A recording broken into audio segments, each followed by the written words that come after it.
ngayon, ang malupit na setup na gagawin ko, dadaling ko siya sa Batangas. Si Jello nauna na yun sa Batangas. Sinetap niya na lahat ng gagawin niya doon. Matinding setup yung gagawin na from Batangas pa yan, pare.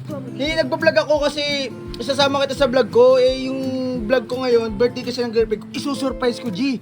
So guys, abangan nyo yung surprise namin ni Kulay sa girlfriend ko.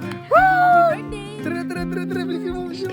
Pagising niya sa Batangas na siya. Tapos nagugulat siya, puti na may dagat. G, pagising mo, may mga dagat na. G, matagal pa. Sabi mo, bibili ka lang ng cake. G, sabi ko, di ba, birthday ng girlfriend ko, surprise natin. Taga Batangas yung girlfriend ko, hindi mo naman pala nagits eh. Ano pa? Nabasa ako dyan, G. O, wala tayong pamalit. O, di ba? Ganyan. Ganda dito na sa'yo, no?